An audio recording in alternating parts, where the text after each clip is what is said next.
मंडळी नमस्कार. डॉक्टर स्टॉक्समध्ये आपल्या सर्वांचं स्वागत.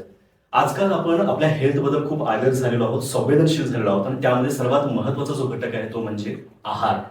डाएट कसा असायला पाहिजे, डाएटवरतीच पूर्णपणे आपलं जीवनशैली, आपलं आरोग्य अवलंबून आहे, या धारणा आपल्याला दूर झाल्यात आणि त्याबद्दल आपण इन्स्टा स्क्रोल करतो, बाहेरून मित्रांच्याकडनं, फ्रेंड सर्कलमधून कुठल्याही माहिती गोळा करतो आणि त्यामुळे अजून काहीतरी प्रॉब्लेम क्रिएट करत असतो. आणि याचसाठी आजचं हे पॉडकास्ट आम्ही तुमच्यासाठी घेऊन आलो आहोत. फार महत्त्वाचं आहे, कारण डाएटबद्दल संपूर्ण एकदमभूत माहिती याच्या या पॉडकास्टमध्ये आपण कव्हर करणार आहोत आणि बहुतांश प्रश्न हे आपल्याच लोकांच्यातनं आलेले आहेत, ते आम्ही घेतलेले आहेत. यामध्ये एक वेगळी ट्रिकी आम्ही काही घेतलेल्या आहेत गोष्टी, म्हणजे की रॅपिड फायर्स असतील आणि अजून काही गोष्टी आहेत. तर पहिल्यांदा मी आज आमचे जे गेस्ट आहेत, मिसेस मंजिरी गत्रे मॅडम, तुझं स्वागत आहे. मॅडमने जवळपास या क्षेत्रामध्ये आहार तज्ज्ञ म्हणून जवळपास 26 वर्ष काम करतात. पुण्यामध्ये रुबी हॉल क्लिनिकला सुद्धा मॅडमने काम केलेलं आहे आणि आज मुलाखतीच्या आधी थोडा वेळ आम्ही चर्चा करताना मी खूप भारावून गेलो की डाएटबद्दल माझ्या ज्या काही संकल्पना होत्या, माझ्या काही धारणा होत्या मॅडम, तर त्या बहुतांश अशा चेंज होत आहेत. कारण जी कन्सेप्ट मॅडमने सांगितली, आजकाल आपण फिटनेसला ज्या दृष्टीने बघतोय, तर ते खरंच आपल्या सर्वांचंही बदलेल आणि त्यामुळेच हे आवर्जून मुलाखत शेवटपर्यंत बघा. खूप सारे प्रश्न आहेत, त्यामुळे मी इंट्रोडक्शन मध्ये जास्त वेळ घालवत नाही मॅडम. पुन्हा एकदा स्वागत करतोय. माझा पहिला प्रश्न जो आहे सर्वांच्याच मनामध्ये तो असेल की खूप खाऊन सुद्धा वजन न वाढतं आणि कमी खाऊन सुद्धा वजन वाढतं, याची काही कारणं आहेत का डाएटमध्ये? नक्कीच. काय आहेत? कारण खूप खाताय तुम्ही, पण काय खाताय हे इम्पॉर्टंट आहे ना. तुम्ही जर खूप खाताय तर पालेभाज्या, भाज्या, म्हणजे ज्याच्यात फळं, ज्याच्यातनं चोथा मिळतोय, फायबर मिळतोय, अशा गोष्टी आणि प्रोटीन रिच फूड जे आपल्या घरातल्या इन्ग्रेडियंट्स वापरून, तर तुम्ही तुमचं किती 4 वेळा 5 वेळा तुम्ही अगदी कोंबडीसारखं चलत बसलात तरीही तुम्ही एका वेळेला वडापाव, फक्त वडापाव खाला, भजी खाल्ली, त्याच्यावर मी कमी खाला असं मला जाणीव होते. मिल्कशेक, चॉकलेट मिल्कशेक, भरपूर शुगर घातलेला वगैरे, कॉन्सन्ट्रेट असतं त्याच्यात वापर, झालं तुमचं सगळं आहाराचं हे तंत्रच बदललं ना. फॅट इन्क्रीज होणार, वजन वाढणारच. हा फार महत्वाचा मुद्दा आहे. हा लक्षात येत नाही. आपण कमी खातोय असं वाटतं किंवा एकच टाइम खातोय तरी माझं का वजन वाढते आणि हे तर एवढे खाते त्यांचं का वाढत नाही. तर त्या पाठीमागे ही सुद्धा एक गोष्ट असू शकते. डाएट वरती आता जरी फॉलो करायचं झालं, डाएट आपल्यासारख्या डायटिशियनकडे लोक आता मार्गदर्शनासाठी येतात, पण डाएटवरती खर्च खूप येतो, तेवढे पैसे आपण करू शकत नाही, खर्च करू शकत नाही, असं काही लोकांच्या धारणा आहेत, पण ते चुकीचे आहेत. कारण ऍक्च्युली म्हणजे थोडस हे सांगते, आम्ही KEM ला इंटर्नशिपला होतो. आम्ही KEM ला मुद्दामून गेलो होतो कारण तिथे वडापावची गाडी असलेला माणूस सुद्धा डाएट गेलायचा, अगदी कार्डियक प्रॉब्लेम असले तरी. मग त्याचं इकॉनॉमिक स्टेटस, त्याच्या फूड जे प्रेफरन्सेस आहेत ते कन्सिडर करूनच तुम्हाला डाएट द्यायला लागतं. त्यामुळे डाएट हे खर्चिक असतं, हे अतिशय चुकीचं आहे. फक्त तुम्ही ज्या गोष्टी खाताय त्या व्यवस्थित खायला पाहिजे. सकाळी नाश्ता काय घेताय, दुपारचं जेवण, रात्रीचं जेवण, आधीमध्ये तुम्ही चरायला लागलात की ते खर्चिक होणार. आता भारतीय डाएट बद्दल खूप आपण चर्चा करतो की भारतीय आहार हा परिपूर्ण आहार आहे, त्याची थाळी जी आहे ती संपूर्णपणे परिपूर्ण असते, तरीही प्रोटीनची कमतरता त्या थाळीमध्ये आहे, अशी एक संकल्पना आता रूप झाली आणि त्यामुळे बाहेरून टेक केला जातो प्रोटीनचा. तर त्याबद्दल काय सांगा? खरंय, प्रोटीनची कमतरता नक्कीच आहे. कारण आपण भारतीय याच्यात अन्न हे पूर्ण ब्रह्म म्हणतो, पण ते अन्न हे पूर्ण ब्रह्म केव्हा होतं की तुम्ही डिश घेऊन टीव्ही समोर बसलात तर होत नाही. फास्ट फूड काहीतरी आपण डिश मधनं फास्ट फूडच खाऊ शकतो.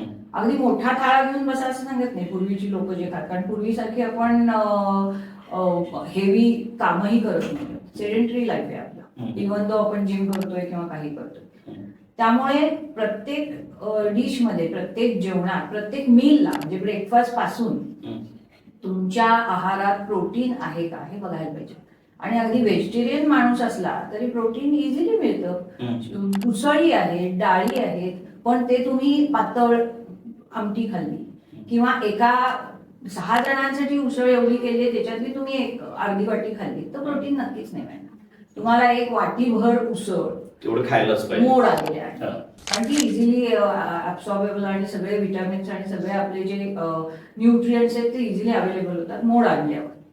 डाळीच्या 2 वाट्या, कोशिंबीर आणि सोयाबीन, टोफू आता मिळतंय. मी पूर्वी जेव्हा कोल्हापुरात प्रॅक्टिस सुरू केलं तेव्हा टोफू इथे माहिती पण नव्हतं आणि मिळत पण नव्हतं. आता बऱ्याच गोष्टी ज्या हेल्दी आहेत, खऱ्या आणि नॅचरली आहेत, त्या मिळतात. आता सोयाबीन्स असतात जे शेतकरी उगवतात, त्यांनाही तुम्ही उसळतेची मोड आणून खाऊ शकता. हायली रिच इन प्रोटीन आहे. त्यामुळे प्रोटीन तुम्ही बघा कुठे कुठे खाताय. मूग डाळचा चिला करू शकता. सोयाबीन म्हटलं तसं सोया नगेट्स असतात, ते भाज्यांमध्ये घालू शकता. की प्रत्येक वेळी उसळीच खावा असं नाही, त्याच्यामध्ये तुम्ही ऍडिशन करू शकता. पनीर घालू शकता. जे नॉनव्हेज खाताय ते अंड, फिश, बाकीचं खाऊ शकता. त्याच्यातून प्रोटीन कव्हर होऊन जातं. नक्की. आता सगळ्यात महत्वाचा एक जनरल प्रश्न जो सर्वांच्याच मनामध्ये असेल की आजकाल डाएट बद्दल अवेअर झालेत लोक, आहाराबद्दल अवेअर झालेत, कारण खूप सारे आजार हे आहारातल्या बदलत्या जीवनशैलीमुळे झालेत, होत आहे याची जाणीव झाल्यामुळे. परंतु त्याचं उत्तर म्हणून काय करतात तर इन्स्टा स्क्रोल करतात किंवा कुठल्या तरी फ्रेंड्सना विचारतात की ज्यांना 1 महिन्यामध्ये 10 किलो 12 किलो वजन कमी केले, त्याच्याकडनं मार्गदर्शन घेतात. आणि त्यामुळे मगाशी मी तुमच्याकडनं ऐकताना एक मुद्दा कळाला की त्यामुळे बाहेरून त्याचा रिझल्ट दिसतो, पुस्तकाचा कव्हर दिसतो, judging book by it's cover. It's cover, आणि त्यातल्या आतमध्ये जे म्हणजे त्याच्या इंटरनल जे चेंजेस आहेत किंवा त्याच्या इतर पेशींना वगैरे जे घटक पोहोचणार नसतात, त्यामुळे होणारे पुढचे तोटे हे असतात. तर याबद्दल काय सांगा? ऍक्च्युली तुम्ही सांगतो माणूस की मी 10 किलो वजन कमी केलं, पण त्याच्यासाठी काय काय केलं हे तुम्ही विचारत नाही. वा, ह्याने 10 किलो केलं, मग तू काय केलंस, काय काय खाल्लंस हे विचारणार. पण एक गोष्ट अशी असते की एका माणसाला, प्रत्येक माणूस वेगळा आहे. आपल्या एज, आपलं रिलिजन, आपले सोसायटी, त्याचं इकॉनॉमिक स्टेटस, आपण जे फूड प्रेफरन्सेस आहेत सगळे वेगवेगळे आहेत. तो माणूस जे खातोय तो तू आज खाऊ शकणार नाहीस. त्यामुळे एकच डाएट सगळ्यांना फॉलो होऊ शकेल असं डाएटच नाही. प्रत्येक माणसाच्या प्रत्येक गोष्टी त्याचं जे वर्क स्ट्रक्चर आहे ते बघायचं. त्यामुळे एकाला विचारून ते करायचं हे चुकीचं आहे. आणि तो जरी 10 किलो वजन कमी केलंय, त्याचे जे बाकी बायोमीटर्स आहेत ते तुम्ही बघितलेत का? त्याचं कोलेस्ट्रॉल किती आहे, त्याचं हिमोग्लोबिन किती आहे, त्याचे व्हिटॅमिन, कॅल्शियम काय मिळालंय का, ते सगळं घेतलंय का, हे सगळं बघायला पाहिजे. कारण ते 10 किलो 15 दिवसात पुन्हा 20 किलो होतं. नंतर तुम्ही विचारायला जात नाही त्याला. नाही, आणि त्याचबरोबर आता खूप एक्सरसाइज शिकवणारे सुद्धा इन्स्टा रील स्टार्स दिसतील की ज्याच्यातनं मी 6 पॅक्स बनवले, 8 पॅक्स बनवले, आणि त्यानंतर मी आता नॅचरल फक्त बाहेरचं खाऊन मी वडापाव सुद्धा खातो वगैरे त्यातनं मी बनवले. नाही, तर हे असू शकतं असं नाही. तसं 6 पॅक्स हे तुमचे आपल्या क्लायमॅटिक कंडिशन मध्ये होतच नाही. त्याला कृत्रिम आर्टिफिशियल काही बाहेरचं इंजेक्शन वगैरे किंवा इतर ज्या गोष्टी आहेत त्या गरजेच्या आहेत. मी यासाठी हा प्रश्न घेतला कारण खूप वेळेला म्हणजे आता माझ्यासारखी सुद्धा बाहेर जेवढे अशी काही उदाहरणं बघतो तेवढे मी त्यांना भावतो की अरे ग्रेट, काही बाहेरचं न खाता किंवा घरचं खाऊन सुद्धा एवढं करू शकतोय. तर त्या पाठीमागे काही छुपे अशा गोष्टी असू शकतात. आणि सर्वात महत्त्वाचं म्हणजे आता मॅडमच्याकडे बघितल्यानंतरच कळते की यावेळेस सुद्धा तुम्ही एवढा चांगला फिटनेस फक्त डाएटवरती ठेवलेला आहे. तर डाएटचा इफेक्ट किती असतो याचे रिझल्ट लोकांना बघायचे असतात की खरंच बाबा त्याचा होतोय का, तर आम्ही फॉलो करतो. तर सर्वात महत्त्वाचं तुम्ही स्वतःच आहात आणि तुमच्या असे खूप सारे हजारो पेशंट्स असे असतील किंवा क्लायंट्स असे असतील की ज्यांना तो इफेक्ट आला. तर त्याबद्दल काही सांगाल का की काही जणांनी हात टेकले होते की बाबा मी एवढं हे केलं, मी जिम लावली, मी 2 वर्ष असा डाएट केला होता आणि त्यानंतर तुमच्या डायटनंतर रिझल्ट आले आणि त्यामुळे तो खुश आहे. नक्कीच. खूप बरेचसे पेशंट असे येतात की बऱ्याच पावडरी खाल्लेल्या असतात आणि वजन कमी केलेलं असतं आणि त्याच्यानंतर लगेच वजन वाढलेलं असतं आणि मग त्यांच्या सीबीसी रिपोर्ट त्याच्यात सगळं बऱ्याच गोष्टी वाढलेल्या असतात, कमी होतात आणि मग माझ्याकडे येतात. मग मी त्यांना सांगते, बाई आता माझं लगेच डाएट घेऊ नकोस, कारण प्रयोग हा आपल्या शरीराला आपण एकदाच फसवू शकतो. फसवणं आहे शरीराला. तुम्ही शरीराला फसवून जे नेहमी खात नाही त्याच्यात चेंजेस करून काहीतरी त्याचा फायदा घेताय, पण तो गैरफायदा असेल.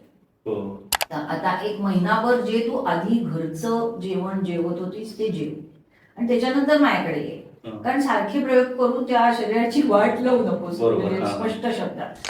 आणि त्याच्यानंतरच मग मी देते. काही जण असे असतात की मला म्हणजे हल्लीच्या मुली की बारीक दिसणं हेच त्यांना महत्वाचं वाटतं, सौंदर्याची एक गोष्ट वाटते त्यामुळे. आणि लोक म्हणतात परवा किती छान तू बारीक आहेस, पण ती बारीक आहे म्हणजे त्याच्यासाठी बाकीचे काय काय तिचे इंटरनल चेंजेस आहेत ते बघायला पाहिजे. म्हणजे एक जण आली होती, मला फोटो घेऊन आली होती, एक जण पॉलिटिशियन होती युपी मध्ये, मला विचारलं म्हणायचं. मला आश्चर्य वाटलं. म्हणजे मी त्या मुलीला 2दा काउन्सिलिंगला बोलवलं, काही डाएट दिलं नाही. अगं म्हटलं मग मी स्वतः कॅटरीना कैफ कधीच झालं असं जर इझिली असतं तर कोणीतरी तिला सांगितलं असणार की अशी बोल, जरा वजन कर. म्हणजे तुला हेल्थसाठी वजन कमी करायचं असलं तर नक्की तू चांगल्या ठिकाणी आलेली आहेस, मी क्वालिफाईड डायटिशियन आहे, तुला फसवणार नाही आणि इथून तू पाय बाहेर टाकलास की यू विल बी एज्युकेटेड. माझ्याकडे काही नसणार, आय विल एज्युकेट. हे का दिलंय त्याच्या मागचं सायंटिफिक रिझन दिलं. जेव्हा पावडर घेता किंवा काय तेव्हा तुम्हाला कळत नसतं ही पावडर काय इफेक्ट करते, म्हणजे काय बॅड इफेक्ट करते. कारण तुम्ही मी बऱ्याचशा बायकांना म्हणते, मी बायकांनाच मी हे करत नाही, पुरुष सुद्धा असतात, तुम्ही कपडा घ्यायला गेलात तरी किती चिकित्सा करता, ब्रँडेड हे ते. मग आपल्या शरीरात जे काय घालताय वरून तोंडाने, ते हा म्हणला तो म्हणला इथं वाचला म्हणून तुम्ही घालणार. म्हणजे तुमचे डिसिजन्स तुम्ही दुसरे जे सांगतायत it sounds right for you, पण that is not right. What you think right for you त्याच्यावरती बेस्ट डिसिजन. जसं आता तुम्ही सांगितलं की डाएटमध्ये तुम्ही एज्युकेट करताय आणि याचमुळे असेल की असे काही पेशंट्स येतात की ज्यांच्या दृढ धारणा आहेत आधीपासूनच्या, आणि त्यामुळे तुम्ही सायकोलॉजिकल काउन्सिलिंग पण करता. मुळात महत्वाचं तेच आहे की त्याच्या धारणा पहिल्यांदा बदलायला पाहिजे, तेव्हा ते धरून राहिला तर या गोष्टींचा एवढा इफेक्टच होणार नाही. बरेच पेशंट माझ्याकडे येतात, ते असे येतात अगदी विचार करून येतात. कारण मी प्रत्येक वेळी सांगते, बायकोनी किंवा आईनी किंवा कोणी फोन करून यायचं, स्वतः तू फोन येणार कारण अपॉइंटमेंट घे तरच ये. मग तो दिलं की म्हणतो, मॅडम आज सॅटर्डे, आज मी जरा मटण खातो. मग मला कळतं, मी देते डाएट त्याला, आय ट्राय माय बेस्ट, पण समजतं पहिल्या ह्याच्यात की हा माणूस करणार नाही. पण डाएट तुम्ही हे कष्ट तुमचे पाहिजेतच, त्याशिवाय इझिली नाही. आता हे जनरल डिस्कशन झालं आपलं. आता सर्वात महत्वाचं म्हणजे लोकांच्या मनात प्रश्न असतात की मी हे खाऊ का ते खाऊ, मी सकाळी हे खाल्लं तर योग्य आहे का. तर त्याबद्दलचे आपण काही रॅपिड क्वेश्चन्स घेतलेले आहेत की ज्याचं आपण फार थोडक्यात उत्तर आपल्याकडे अपेक्षित आहे. 7-8 क्वेश्चन आहेत की ज्याचे उत्तर बहुतांश लोकांनी आपापल्या धारणा केल्या, परंतु त्याची उत्तर सुद्धा वेगळी मिळू शकतात. जसं माझं मगाशी जसं होतं की तूप फार चांगलं असतं शरीराला, त्यामुळे दिवसभरात नुसतंच तूप खायला पाहिजे या विचारांचा मी होतो, परंतु तुम्हाला एका शब्दामध्ये त्याचं असं उत्तर दिलं की मी थोडी तरी माझी ती कन्सेप्ट बदलली. तर त्यातला पहिला प्रश्न आहे रॅपिड क्वेश्चन्स मधला की ज्वारीची भाकरी की बाजरीची भाकरी. दोन्हीही, कारण दोन्ही कॉम्प्लेक्स कार्बोहायड्रेट्स आणि दोन्हीतनं प्रोटीन आणि प्राधान्य कशाला द्यायला पाहिजे. पण जेव्हा बाजरी उष्ण आहे त्यामुळे थंडीत बाजरी आणि एरवी ज्वारीची. घरचं जेवण की बाहेरचं हेल्दी फूड. घरचं जेवण येस, घरी तुम्ही असता तेव्हा, पण जेव्हा बाहेर कामासाठी जाल तेव्हा मग search for healthy foods outside. आता आपल्या म्हणजे जरी आजूबाजूला गेलो तर आपल्याला चटकदारच फक्त फूड्स बाहेरची मिळतात, हेल्दी फूड्सची ठिकाणं शोधावी लागतात किंवा सहसा मिळवतात. नाही, मग इन दॅट केस तुम्ही सरळ वरण भात, आमटी भात, इडली सांबार, पोळी भाजी. येस. ओके. पुढचा प्रश्न, नाश्ता मोठा असावा की रात्रीचं जेवण मोठं असावं. कधी. आणि रात्रीचं जेवणाचं प्रमाण काय. रात्रीचं जेवण खूपच कमी पाहिजे. सहसा काही लोक आता करतच नाहीत, म्हणजे एकच टाइम खातात, तर ते योग्य आहे का. नाही, अजिबात. तुम्ही 2 ते 3 नाही 3-4 वेळा तरी खाल्लं पाहिजे आणि व्यवस्थित मील्स घेतली पाहिजे. एक शब्द आहे की चिमणी म्हणून थोडं कोंबडीसारखं चरायचं, पण कॅलरीज वाईज चरत बसायचं नाही, मग तुमची फॅट वाढणार, तुम्ही वजन वाढणार. 4 वेळा मी वडा खातोय. तुम्ही प्रॉपर मील्स घ्यायचे की त्याच्यानंतर तोंड नाही हलवायचं. आणि ती एक सटायटी येते की प्रत्येक मील मध्ये तुम्ही जर प्रोटीन घेतलं ती सटायटी लेवल येणारच, तुमचं पोट भरलेलंच असणार, यू वोंट फील लाईक. यात मला अजून एक प्रश्न सुचतो की मी खूप लोक आजूबाजूला बघतो आता अवेअर झालेली की आपली भूक कंट्रोल करायला बघतात, भूक लागेल त्याच्यावर मी खाईन. मग एकदा मी रात्री खायचं थांबतोय, मग हळूहळू मी 2 म्हणजे दुसऱ्या दिवशीपर्यंत खायचं थांबतोय, तर तसं योग्य आहे. नाही, भूक लागली की त्या आपले जे क्लॉक असतं, बॉडी क्लॉक असतं त्याप्रमाणे जेवढं पुढे ढकलतात चुकीचं आहे. भूक पुढे ढकलली की आपलं मेटाबॉलिझम सगळं म्हणजे याच्यातला जो रिझल्ट पाहिजे त्यांना वजन कमी होण्याचा तो मिळतो नाही. मेटाबॉलिक डिसऑर्डर्स होतात आणि त्यामुळे ते पुन्हा परत वाढत. या गोष्टीची इतकी कल्पना लोकांना नाहीये, फक्त त्यांना माहिती आहे की मला उपवास करायचा आहे 2-2 दिवसाचा वजन कमी करण्यासाठीचा. तर सगळ्यात महत्वाचं माझा जो मनात प्रश्न होता की तूप की तेल. ऍक्च्युली दोन्हीही bad for your health. Okay. तूप हे सॅच्युरेटेड आहे, त्यामुळे चरबी फॅट वाढते. तेल सुद्धा मोनो अनसॅच्युरेटेड पॉलिअनसॅच्युरेटेड असं कॉम्बिनेशन मध्ये घेतलं पाहिजे. आणि तूप 1 चमचाभर तूप ठीक, पण म्हणून तुम्ही प्रत्येक मील मध्ये तूप नाही. परंतु तेल शरीरासाठी गरजेचं आहे असंही काही आयुर्वेद तज्ञांनी सांगितलं. हो, 20 ते 25 ग्रॅम फॅट आपल्याला जायलाच पाहिजे, पण ती ऑलरेडी आपल्या भाज्यांमधनं किंवा याच्यातनं कुकिंग जे केलेलं असतं त्याच्यातनं गेलेली असली तर ऍडिशनल घ्यायची गरजच नाहीये. सकाळचा नाश्ता की इंटरमिडिएट फास्टिंग? सकाळचा नाश्ता. ओके. लवकर उठणं की उशिरा झोपणं पण 8 तास झोप घेणं? लवकर उठणं.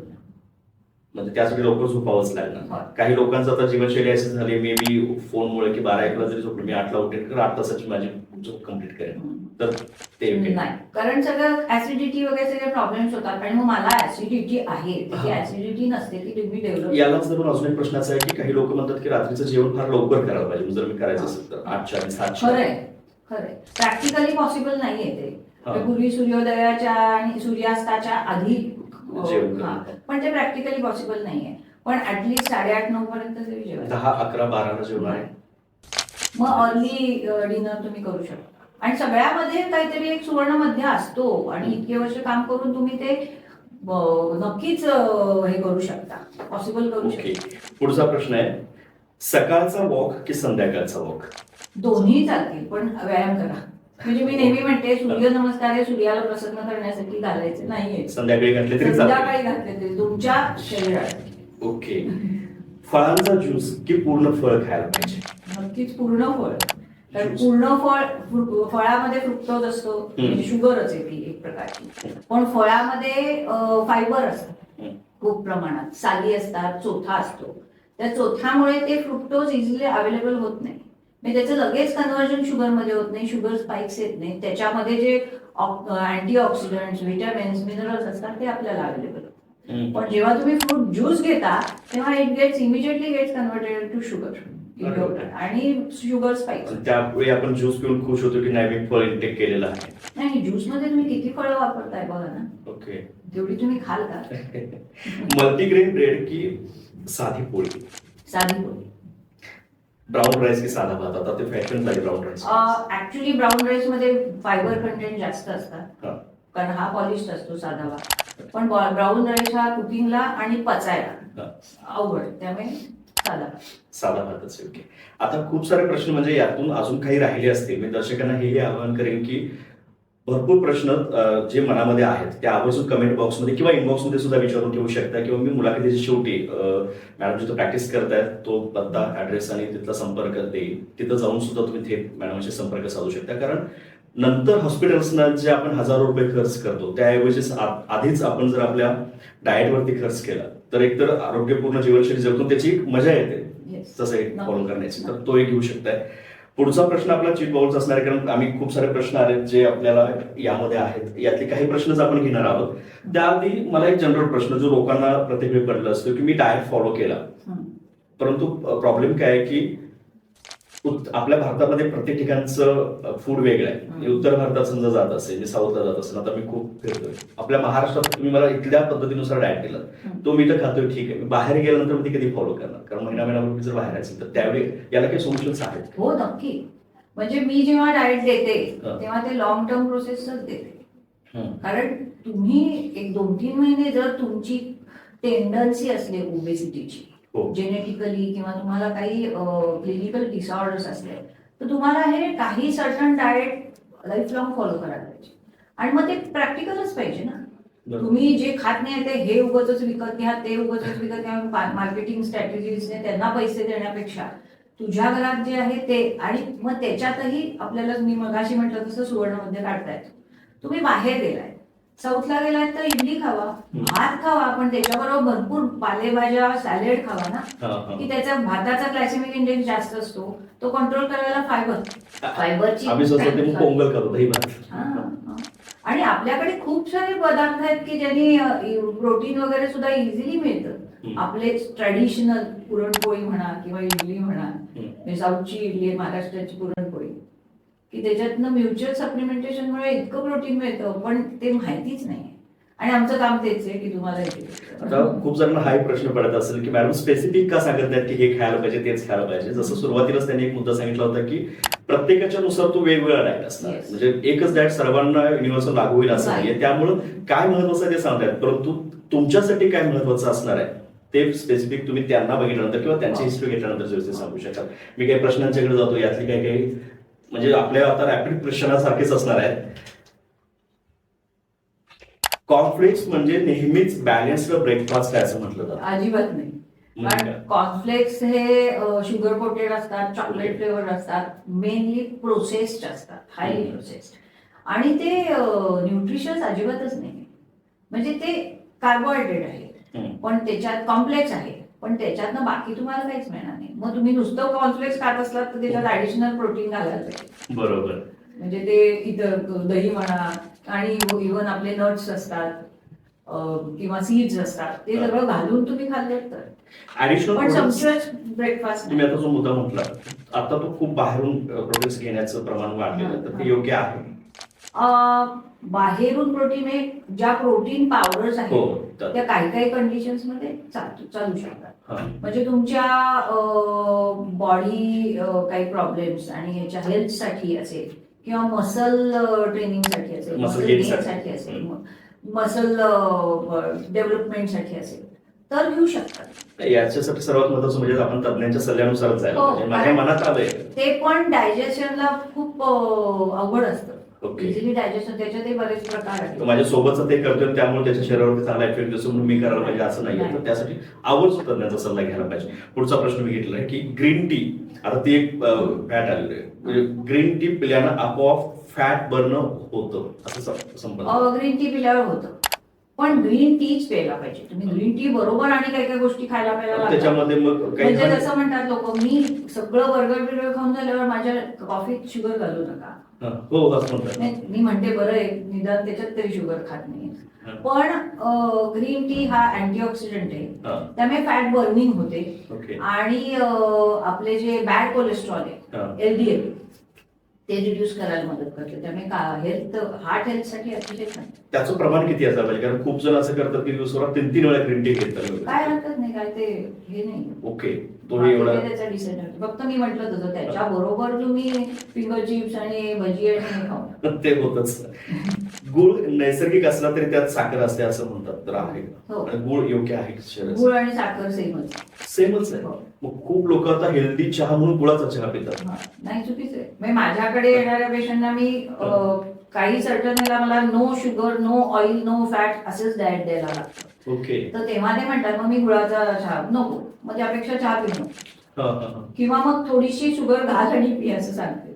कारण गुळ आणि साखर सेम होते. आता विदाऊट शुगर कॅलरीज असतात त्याच्यात. विदाऊट शुगर किंवा गुळाचा विदाऊट चहा प्यायचा झाला तरी लोक त्याच्यामध्ये दूध घालतात, तर ते योग्य आहे का? चहा पूड आणि दूध घालायला काही हरकत नाहीये. ओके. दुधाचा चहा प्यायला काहीच हरकत नाही, पण साखर इंटेक तेवढा कमी व्हायला पाहिजे. साखर पूर्णपणे बंद केली तरच वजन कमी होतं का? होतं. पूर्णपणे बंद केली तर त्याचा साईड इफेक्ट काही होत नाही जर तुम्ही बाकी सगळं खाणं पिणं व्यवस्थित असाल. शरीराला साखरेची काही गरज आहे असंही म्हटलं जातं.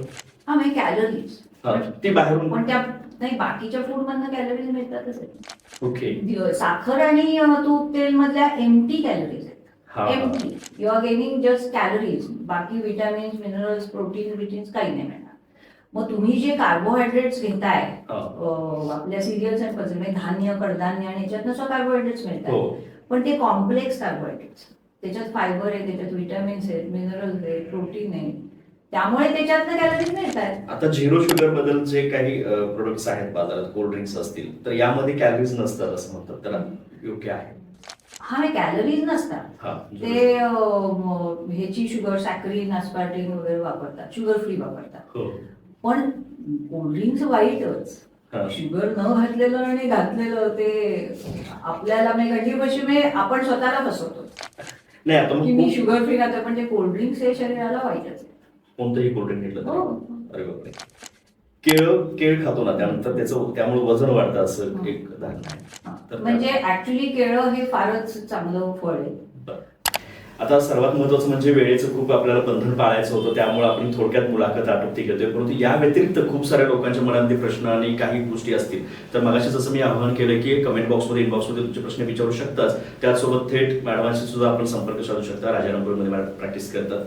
काही प्रश्न आपल्या इन्स्टावरती आलेले आहेत. आम्ही जसं आवाहन केलं होतं लोकांना की तुमच्या मनातले काही प्रश्न असतील, तर त्यातले काही महत्त्वाचे प्रश्न घेतो. डिटॉक्स वॉटर आणि वेट लॉस ड्रिंक्स ही खरंच काम करतात का? Detox water no. Okay. Weight loss drink no. पण येस का, तर त्याचा हेल्थसाठी तुम्हाला उपयोग होतो. पण डिटॉक्स वॉटर हे घ्यायची गरजच नाहीये. तुमचं लिव्हर किडनी सगळं इंटरनल डिटॉक्स करतंय. हा, आता तुम्ही वेट ड्रिंक्स म्हणजे ते ओव्याचं पाणी, जिऱ्याचं पाणी, ते हळदीचं पाणी, खूप लोक दिवसभर नाही, पण थर्मासमध्ये ठेवून, हो, पण त्याचे आपल्याला आरोग्यासाठी नक्कीच फायदे आहेत. म्हणजे हळदीत कर्क्युमिन असतं, म्हणजे कॅन्सरच्या पेशींना आळा घालण्यासाठी, हे करण्यासाठी. म्हणजे वेट लॉसला जरी फायदा नसला तरी इतर आरोग्याच्या दृष्टीने अँटीऑक्सिडंट्स आहेत, त्यामुळे तुमचं ब्लड सर्क्युलेशन, पेशींच्या वाढीसाठी नक्कीच उपयोगी. राईस खाल्ल्यानं, आता मगाशी तो प्रश्न झालाय, राईस खाल्ल्यानं वजन वाढतं का? हो, वजन वाढतं, कारण ग्लायसेमिक इंडेक्स जास्त आहे राईस. मग राईस पूर्ण बंद करणं योग्य आहे? नाही, तुम्ही ग्लायसेमिक इंडेक्स जास्त आहे तो कमी करण्यासाठी त्याच्याबरोबर फायबर खाऊ शकता. म्हणजे भाज्या घालून तुम्ही राईस करू शकता आणि त्याच्या बरोबर कच्चं सॅलड खाऊ शकता. पूर्ण राईस बंद करणाऱ्यांच्या बद्दल काय सांगाल? वजन कमी करायचं त्यासाठी पूर्णच बंद केलं? हा, काही सर्टन पिरियड साठी चालेल, पण त्याच्यानंतर स्लोली तुम्ही इन्क्लूड करायला पाहिजे. कुठे मग पुन्हा एकदम सुरू केलं की मग ते पचत नाही. राईस इझिली डायजेस्टेबल आहे, पण इतर गोष्टींबद्दल आपलं फास्टिंग बद्दल, इंटरमिडिएट फास्टिंग खरंच काम करतं का? इंटरमिडिएट फास्टिंग वेट रिडक्शन करण्यासाठी नक्कीच करतं, पण ती फॅट डाएट्स आहेत सगळीच. जी सगळी ही अशी आहेत की कीटो डाएट, 2 वेळाच खायचं, इंटरमिडिएट डाएट, ही सगळी वजन कमी करायला नक्कीच उपयोगी आहे.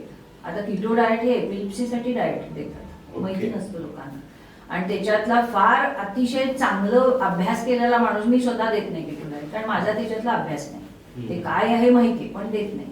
म्हणजे हे त्याच्या अगदी चांगले पॉझिटिव्ह रिझल्ट्स आहेत, छान वजन कमी होते, पण ते तुम्ही लाईफ लॉंग फॉलो करू शकत नाही. ते सर्टन पिरियड साठीच ही सगळी डाएट्स करायची.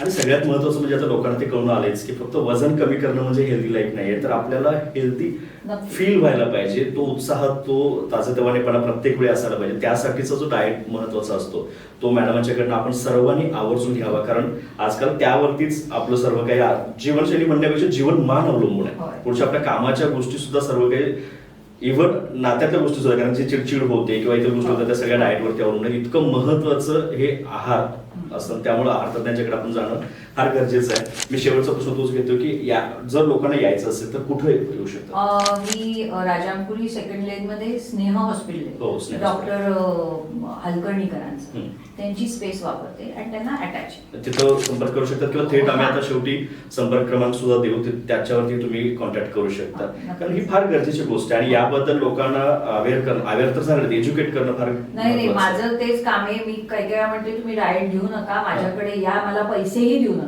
माहिती तरी, पण माय वर्क इज टू एज्युकेट. काहीही न करता काय तुझ्या शंका आहेत त्यात हे करते, कारण पुढची पिढी फार चुकीचं फॉलो करते. आणि त्याचं म्हणजे आता एखाद्या मुलीने बारीक व्हायच्या दृष्टीने खूपच सगळं सोडलं तर मग कन्सीव्ह होत नाही, अबॉर्शन्स होतात, हे सगळे पुढचे प्रॉब्लेम्स असतात. हे एक एक्झाम्पल झालं. तर ही पुढची पिढी, जसं म्हणते प्रोटीन हे आपलं बेस असतो, आपली त्याची इमारत त्याच्यावर राहते. प्रोटीन नीट घेतलं नाही तर इमारत कोसळते. तसंच तुम्ही लहानपणापासून एक सर्टन एज नंतर बॉडीला व्यवस्थित आहार दिला नाही तर तुम्हाला किशीतच सगळे आजार लागतात, जे 60 नंतर लागायचे. म्हणजे आता जसं तुम्ही सांगितलं की एक एज्युकेट करण्याचं तुम्ही काम करताय. पूर्वी ज्याला आजीचं बटवा म्हटलं जायचं, की ज्यांना खूप हेल्दी त्या आयांना माहिती असायचं की निसर्गातल्या काय काय गोष्टी वापरायला पाहिजेत, आपल्या सुनेने काय वापरायला पाहिजे, मुलीने काय खायला पाहिजे, काय करायला पाहिजे, तर त्या पद्धतीच्याच एक प्रकारे, परंतु त्याला सायन्सची, विज्ञानाची जोड देऊन त्याच्या पुढच्या गोष्टी मॅडम मार्गदर्शन करतात. खरंच मॅडम खूप खूप तुमचे आभार, आणि सर्वांना याचं खरंच चांगला फायदा व्हावा ही अपेक्षा व्यक्त करतो. पुन्हा मी पण तुमचे आभार मानते, मला तुमच्या सगळ्या टीमचे पण, मला इथे बोलवल्याबद्दल खूप छान वाटलं. थँक्यू, धन्यवाद.